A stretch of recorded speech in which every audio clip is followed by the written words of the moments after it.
Hello, welcome to my channel. You're watching What Helen Reads and I'm Helen, and today I've got another romance recommendation video for you. And this time I've got 10 romance recommendations for you that are all based in an academic setting. But it's still a great mix of dark romance, sports romance, mafia romance and an M&M romance thrown in there as well.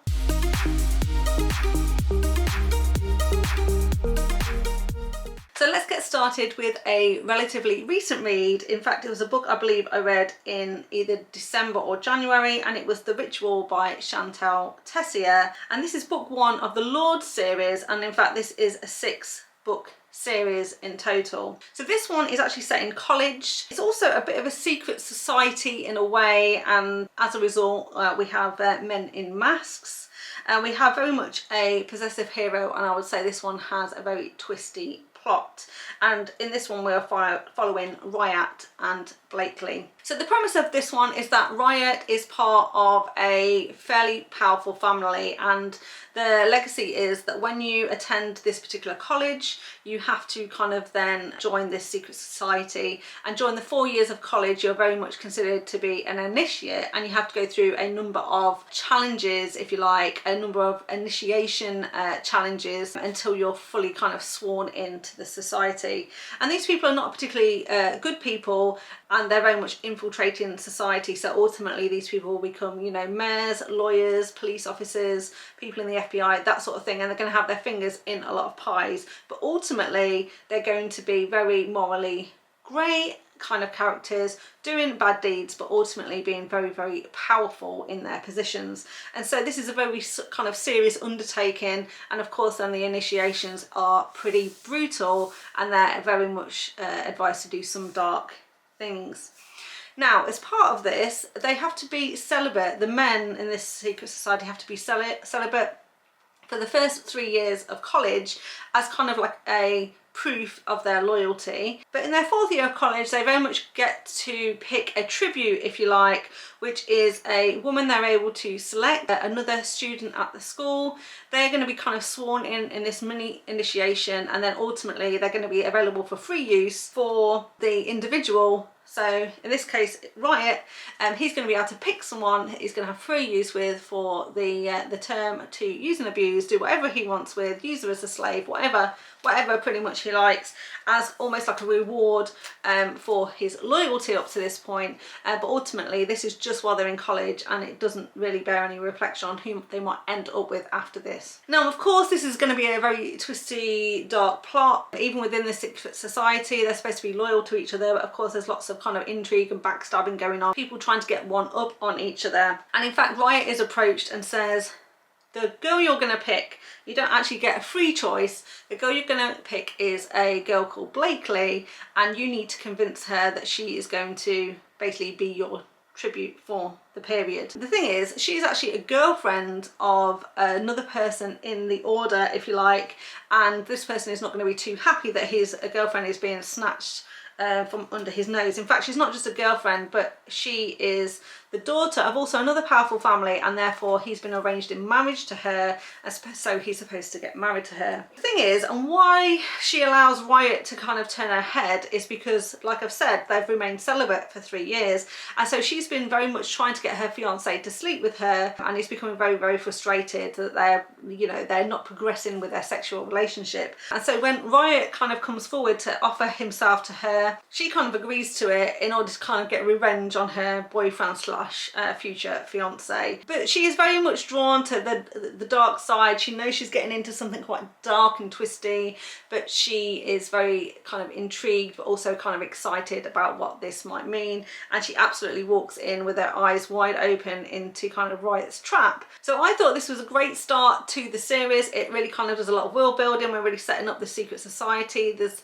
lots of twists and turns in this one, lots of reveals about what might happen, and definitely setting up future characters and future plots for the other books in the series. So if you like a kind of a dark academic setting, The Ritual, and in fact the whole series, this Lord series, might be for you. Okay, switching from something very dark to something much lighter, I've got The Deal by Elle Kennedy, and this one is book 1 in the off-campus series. So this is an ice hockey romance but set in college, and this is 5-book series. The first 4 books all follow different characters. In fact, they follow teammates on this particular ice hockey team, and then the last book is kind of a collection of epilogues about all of the characters, if you like. So in this particular one, we are following Hannah and Garrett, and in addition to this being an academic setting, this one is also, like I say, a sports romance, ice hockey romance, fake dating, friends to lovers, and there's some sex education going on in here. So this starts where Garrett is on the ice hockey team. He's a very, very good player, likely to turn professional, and he needs to keep his grades up in order to be able to continue to play ice hockey at college. He does very well academically, but there is one particular class that he's struggling in, and that's where Hannah comes in, because Hannah happens to be very, very good at this class. She's getting really good grades, and Garrett approaches her and says, I've noticed how good you are at this class. Is there any chance you can tutor me, help me get my grades up in this class? I'll be really, really grateful. And at first Hannah turns him down and says no. She doesn't particularly like jocks. She has no interest in getting to know Garrett, being friends with him, and also she's extremely busy and doesn't really have time to tutor him. So at first she says no, she's not going to do this. But Dean is not going to give up so easily. He's very determined, and he kind of like follows her around a bit, tries to figure out what motivates her so that he's got a bit of leverage over her. And then he notices that she has got a crush on a football player. This football player isn't taking too much interest in her, and he says to her, I've noticed you like this football player. He hasn't really noticed you, but I am a super popular guy. If you date me, so if we fake date, then you know, I'll get your street cred up, you'll become more popular, and this football player will finally notice you, and you'll probably have a shot with him. Yes, Dean has a massive ego, but he's also absolutely right, because he does have a big ego, but he is also very, very good at his sport, very, very popular, very, very handsome. Everyone knows him. And so Dean basically says, let me do this favour for you. Let's fake date, but in return, you can be helping me with the class. And eventually Hannah does relent and agrees to this deal. And of course, now they're fake dating, they're going to be spending a lot of time together. Their romance is definitely going to develop, and they become very good friends, but also then eventually lovers. And I did say that this was a bit of a sex education piece as well, because Hannah has experienced some trauma in her past, which she tells Dean about, and as a result of this trauma, she isn't able to have an orgasm when she's with another person, and she is kind of worried that if she does end up going on a date with this footballer and she starts a relationship with him, they're going to have difficulties in the bedroom. So she sort of says to Dean, how about you help me get more comfortable in the bedroom? And of course Dean doesn't hesitate to jump at the chance, and now they're going to be in a physical relationship as well as a fake dating relationship, and it's not going to be too long before they realise that they don't want anyone else, they just want to be together. Next up, I'm flicking back to another dark romance, and this one is God of Malice by Rina Kent. This is another 6-book series. In fact, it's 6 books, but a 7th book is coming out soon, which is kind of an add-on, if you like. But this is the Legacy of the Gods series, and this is set in college, particularly with rich families and also some mafia families as well. It's not strictly a mafia academy, but it's getting there, shall we say.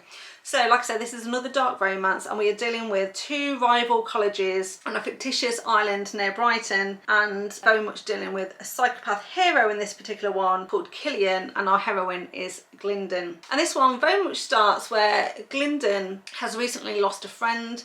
She's very depressed about it, and she kind of goes to the edge of the cliff on this island where their college is, and kind of contemplates jumping off. She isn't going to do it, but she's just thinking about what it might mean to kind of like step off the edge of this cliff. Now Killian, who is a psychopath for sure, he happens to be in the same place as her, sees what she's doing, and decides he's kind of going to grab her and hold her over the edge. And so now we're in a situation where she's decided that she's definitely not going to jump, but he's like, hey, I can see what you were contemplating, let me help you here, I'm going to hold you over the edge. And I am now in 2 minds. Do I rescue you from the cliff edge, or do I let you fall, and in doing so witness what it would be like to have that experience, and he's very much wants to kind of visualize and see what that might do to someone.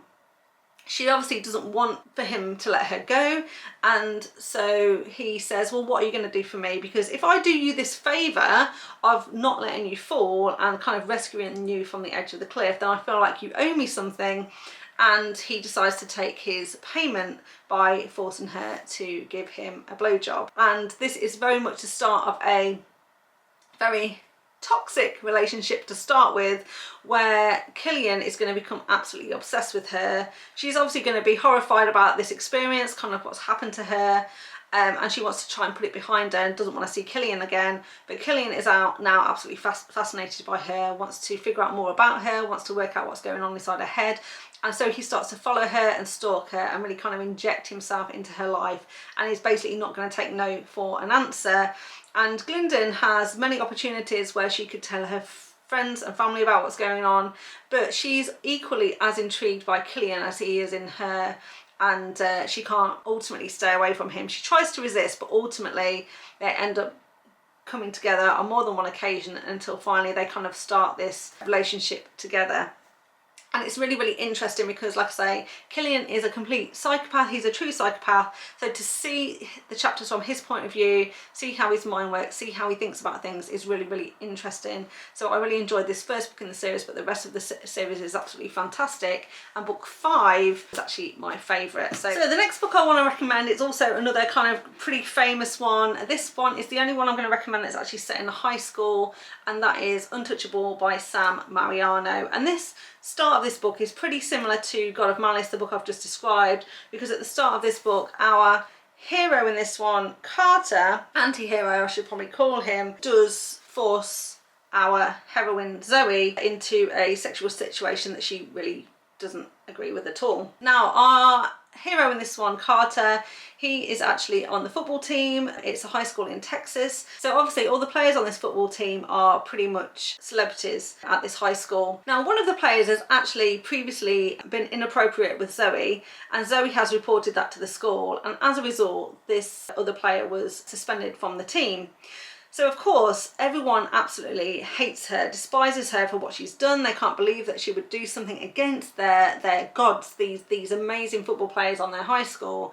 And in addition, all of the other football players really turn on her as well. And so very much she starts to be bullied by people in this school, and it comes to a bit of a head when Carter and a couple of his friends corner her in an empty classroom, and like I say, he forces her to do something she really doesn't want to do. Again, a bit like the heroine from the previous book that I was talking about, she's very horrified by this situation. She just wants to forget about it, and in fact she kind of runs home and doesn't go to school the following day. She kind of calls in sick because she just needs time to process, and she really can't face Carter again after kind of what's happened, or other people in the school. Carter, though, very similar to Killian, becomes very, very intrigued by Zoe. She's very much piqued his interest, and he decides he's going to play a bit of a game with her. And so when he hears she's sick, he does what any good member of the community would do, and that is to go round to her house with some soup to offer his services to nurse her better. And of course she is absolutely horrified he's turning up at her house, but her mum thinks he's so sweet and lovely, and what a wonderful boy to bring you soup. Lets him into the house, and this is where he really starts to dig his claws into Zoe, and in a way that she is really not going to be able to get out of this situation, and he's going to force her into a relationship with him. The thing is, Zoe is very, very intrigued by Carter, and she is very attracted to him, so she kind of hates him but loves him in equal measure. And while she definitely does try and stay away from him at first, she starts to realise that it really may be wasted effort, and she will much better spend her time trying to figure him out and trying to control him as best as she can. And so again, I absolutely loved this story. I loved Carter. This whole story is set from Zoe's point of view, so we never get Carter's POV, and I think that made it so much more sinister. And I was on the edge of my seat because I really didn't know what Carter was going to do next, because he really was capable of doing anything. And so I was on tenter hooks, but also really rooting for this couple. And so I definitely recommend if you haven't read it yet. So next up we've got My Bloodline by K C Kean. This is book 1 in the Featherstone Academy series. This is a 6-book series, and in fact the first 3 books in this series are a trilogy about the same group of characters, because this is actually a reverse harem story with our heroine, who is Luna, and 4 men: Parker, Roman, Oscar and Kai. Now this is set in college, but it's actually college for mafia kids. And at the start of this book, we meet our heroine Luna. She's just turned 18. She has had quite a traumatic past because her father was unalived in front of her when she was just a small girl. Her mother has kind of disowned her, and she's been very much brought up by her father's best friend. And he's been very good to her over the years, and she really cares about him. And like I say, yeah, she's just turned 18. What she doesn't know is that her father was actually a very powerful man in this kind of secret society / mafia group of families, as was her mother. And now she's turned 18, people are going to come for her and drag her to this Mafia Academy, because her father's best friend has only been able to protect her so long, but now she's come of age, the families want her, and they want her to join their society, and so they kind of drag her kicking and screaming to this Mafia Academy and throw her in very much at the deep end, where she has no choice but to go through her studies and not only finish her academics, but also start to learn things that mafia children might need to learn. Of course, the other kids have known they've been part of the mafia for a long time, so Luna is very much on the back foot because she had no idea what her lineage was at all, and she's very much in danger at this school because it's kind of a no rules kind of place. It's kill or be killed, every man for himself, and she's very much thrown into a very dangerous situation. Luckily for her though, she very much catches the eye of, like I say, 4 of the guys who are at college there: Parker, Roman, Oscar and Kai, and they very much form a kind of bond with her, and ultimately this is going to be a reverse harem tale.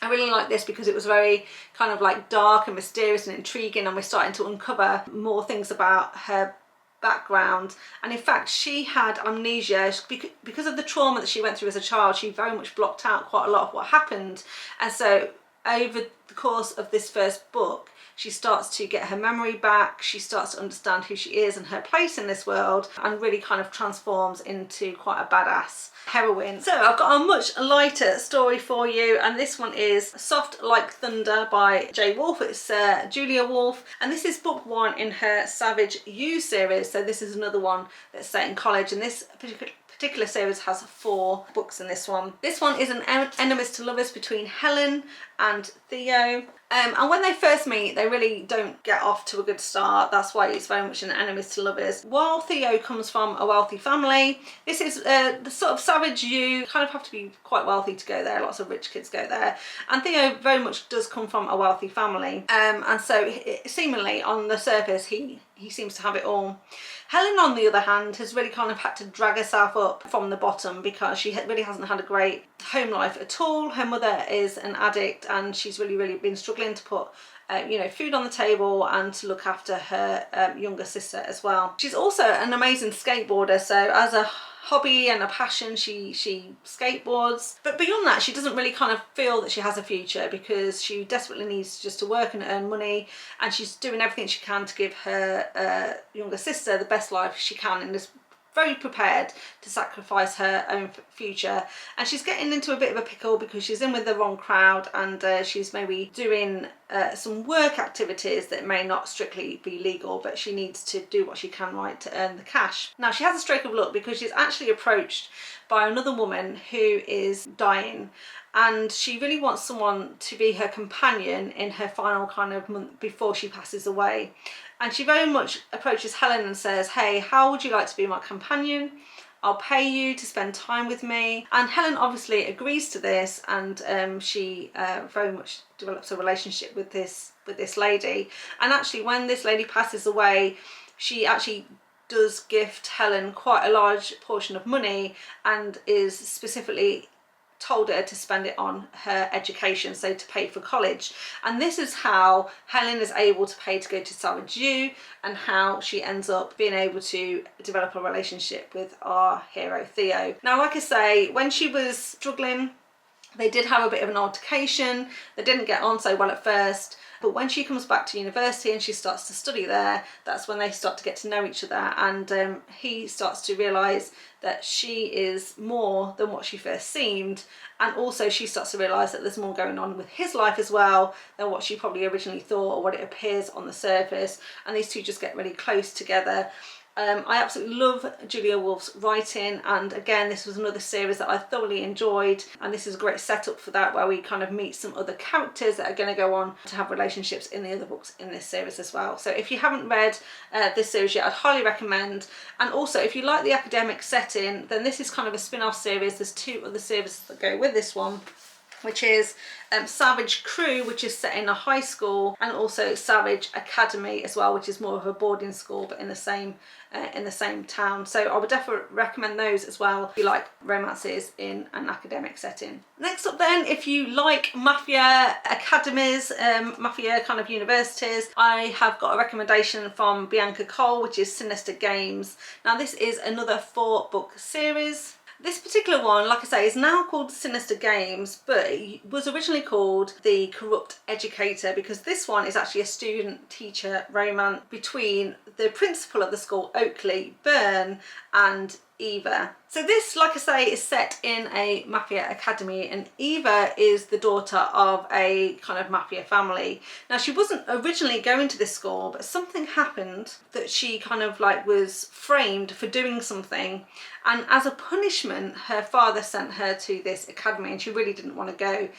And she's very much on the back foot when she arrives, because quite a lot of the other students have already kind of formed friendship groups, and she's kind of out on a bit of a limb. And of course, because they're all Mafia kids, again, this is kind of a very dangerous environment to be in. There's no holds barred. You really have to watch your back. And indeed, she's only there 24 hours before she's set upon by a group of girls and injured. And of course, the principal of the school is going to kind of intervene. He's going to make sure that she gets the medical care that she needs, but then is going to become very interested in her and making sure that she's protected and that she's not being bullied or mistreated by the other students. And then this is going to be then the start of their romance. Now, as this is a Bianca Cole, I've spoken about her before in some of my Mafia romance recommendation videos. You do have to read your trigger warnings with Bianca Cole. She writes very possessive, aggressive, possessive heroes. They don't take no for an answer, and they can be quite cruel to the heroines to start off with before they kind of like warm to them, if you like, and utterly become devoted to them towards the end of the book. But they can be kind of like quite cruel sort of heroes in the early stages of the books. So if you don't like that kind of hero, then you probably won't like this story, but if you do, then I think you'll absolutely love this one. And it's, like I say, it's got that taboo element as well, because it's an age gap and this kind of student-teacher relationship going on as well. Okay, flicking back then to another sports romance, and I want to recommend Fair Catch by Kandi Steiner, which is book 1 in the Red Zone Rival series. There's 5 books in this series so far, and it's basically about a football team, again, in college. This first book in this series, we're following Zeke and Riley, and they're very much enemies to lovers. They become roommates, teammates, and also Zeke is Riley's brother's best friend. Now, Riley and Zeke have actually grown up together their whole lives, and Zeke and Riley's brother in particular were absolutely obsessed with football, American football, and also very, very good at it as well. Now, Riley, as a young child, would follow them around everywhere. She would participate when they were practicing at football, and she became very good at American football as well. So good, in fact, that she has got herself a scholarship to this university as the kicker of the football team. So she's the only female player on the team, but very, very good, and she is kind of their first kicker. She's so good. Of course, it does mean that she's put through a very grueling schedule, has to keep up with the boys on the team, as it were, but absolutely gives as good as she gets. So you'd think that Zeke and Riley would be really good friends, right? They've grown up together, they've played together throughout their whole lives. But the thing is, Zeke and Riley's brother were involved in a car accident, and as a result, her brother was actually paralysed from the waist down and therefore was unable to walk again and also not able to play football again. And Riley very much blames Zeke for what happened, and as a result she has a lot of animosity and hatred towards him for what he's done to her brother. The thing is, her brother is still absolutely best friends with Zeke. He doesn't blame him one jot for what happened, but Riley very much is holding onto this grudge. One of the other reasons Riley is on this football team is because her brother promised her to, you know, carry on with her football and go to college for football. And so he's very much living vicariously through her and really wants to see his sister do well because he's no longer able to participate himself.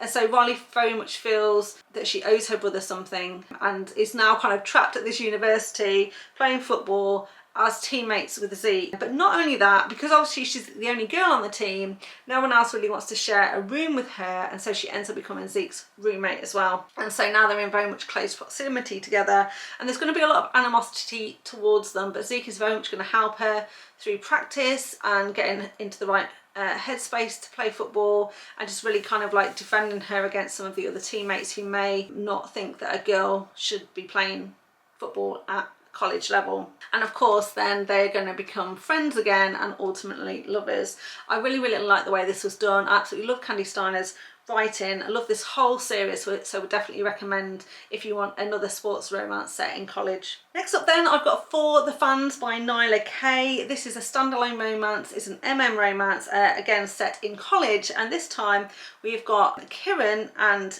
Avi, and they actually happen to be step siblings, so it's a bit of a taboo sort of relationship as well, although they haven't really lived together for very long, because essentially what's happened is Kieran, his father is pretty wealthy, he's got a great business, and Kieran is another football player, so he's quarterback on the football team and is really struggling to seek his father's approval. There's definitely animosity between him and his father, shall we say. Then Avi is more of a kind of laid-back, chilled sort of guy. He's a bit of an artist, and Kieran instantly takes a dislike to Avi when he first meets him. The thing is, they're not going to be able to avoid each other for very long, because Avi's mother marries Kieran's father, and then they kind of move into the house together. So they eventually move in together when they're both teenagers, older teenagers, and with a couple of years left of high school before they go off to college. And so they kind of like tolerate each other in the same house. Avi definitely likes Kieran, but Kieran definitely is more antagonistic towards Avi for sure. They're going to kind of avoid each other as much as they can until they go off to college. Now Kieran's got a plan. He can't wait to go off to college. This is his chance to be away from his dad and kind of live his own life. And so he's absolutely mortified and also quite angry when Avi ends up going to the same college as him.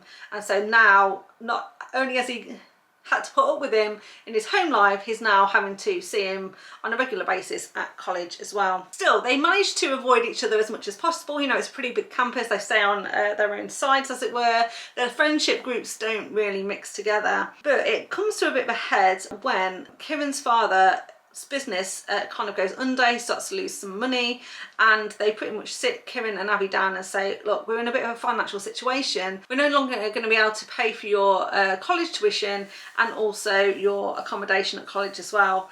And so this means that Kieran and Avi are both short on cash, and Avi then cooks up a scheme to start a For the Fans account, like an OnlyFans account, when he's going to you know, make videos and post them online and start to make money through them. And actually Avi starts to make quite a lot of money. So he tells Kieran all about it. Kieran doesn't really want to get involved, but Avi's like, you know, people are starting to ask me if I'll participate, and they want to see me with another person. I think it would be great if we're together. And so very reluctantly Kieran agrees to appear in one of his videos, and of course that goes viral. They get loads more requests, and when Kieran starts to see the money coming in and he desperately needs it, he agrees to take part in more and more videos with Avi. Now, from a sexual standpoint, Avi knew that he was bisexual. He's very open about his sexuality. He loves having sex, has had regular sex with lots of different partners, but Kieran is much more closed off, and it's mainly because He's secretly always known that he is gay, but he's not been able to come out. He doesn't feel safe to come out, and also he's kind of really suppressed his feelings. He's really tried to convince himself that he isn't gay, and so he's got a lot of emotions and thoughts to kind of work his way through, you know. And we find out that this is one of the reasons why he was so horrible to Abby in the first place, because he was very attracted to him and was therefore horrible to him in order to push him away, so they didn't have to spend much time together. But now, of course, they're in a situation where they're not only spending time together, but they're doing sexual things together, and this is really awakening Kieran's kind of sexuality, and he's going to have to work through quite a lot of emotions, a lot of questions in his own mind about himself as they continue to explore more together. I absolutely loved this one. It not only was it super sexy, but also the relationship felt so real, it was so emotional, and I really liked to see how Kieran worked through that, but also how Abby really helped him with some stuff that had happened in the past, and how they really together, when they were working together, they were such a great couple. So I really recommend that one. Finally then, a really recent read for me was The Wallflower by J L Beck. This is book 1 in the Oakmount Elite series. There's going to be 6 books in this series, or at least 6 that I've seen that are currently planned. Only 5 of them are out so far though. The 6th one is due out later this year. And as far as I can tell, books 1 and 2 are part of a duet, 3 and 4 are part of a duet, and then 5 and 6 will be another duet in the same series. So I did read The Wallflower, and the second part of the duet was The Wildflower. I read both, would recommend both. I did like them as a duet, and this is another dark new adult bully romance set in college. Also another secret society situation where they definitely wear masks during rituals, and we were following Mabel and Drew. Now this one definitely gave me Legacy of the Gods vibes, because this very much started with a hunt through the woods. So the members of this sort of secret society in college, of which Drew, our hero, was definitely a part of, they kind of wear masks. They invite people to this hunt. They can run through the woods. If someone gets to like this cabin in the woods before anyone else, they get prize money of $25,000, but if they're caught, then all the gloves are off, basically all bets are off, anything can happen. And so of course they generally invite quite a lot of women to take part, because they're going to have their wicked way with the women in the forest. So there's lots of primal play in this book as well. Now Drew very much is drawn to Mabel, because Mabel is kind of like a sweet kind of bookworm. She spends quite a lot of her time in the library. They first bump into each other when Drew is actually bullying someone in the library, and Mabel comes forward to really defend this other person, and Drew is then really kind of taken with her. He's kind of like taken aback really that someone would dare to stand up to him, but she's very much then in his eye line, right? So he's seen her now, he's very intrigued by her, and he's going to want to spend a bit more time with her. So he kind of engineers it to make sure that she's at the hunt, and in particular he appeals to her weakness, which is the fact that her mother is sick. She needs money to pay for medical bills, and if she goes on the hunt, she's got the chance to grab herself $25,000, right, to subsidy some of this. And so she decides to go on the hunt. Of course, she is never ever going to get to the cabin. Drew has definitely got his sights set on her. He's going to chase her through the woods and have his wicked way with her. And once that has happened, he's then going to become utterly obsessed about keeping her. But it's going to be a very windy, windy, twisty, turny tale for this couple. They're going to have their ups and downs. Things are not great for him or for her, and lots of secrets are going to be revealed. I really enjoyed this one because it was very dark. It was very intriguing. It kept me on the edge of my seat, trying to figure out what was going on and kind of what all the mystery was. And I think the author did a really good job of world building in here as well, and really setting up the characters for the other books in this series. And like I said, I have read the first duet of this series, but I will definitely be carrying on with more books in this series as soon as I can get to them. So there we go, that's 10 romance recommendations that take place in an academic setting. I hope you enjoyed that. If you did, please give me a thumbs up. Remember to subscribe to the channel if you want to see more content from me, and all that's left for me to do is say thank you so much for watching, and I'll see you next time. Bye. She happens to stick up to someone that Drew is haven't. So let's get started with a relative. They're all based on an act, and so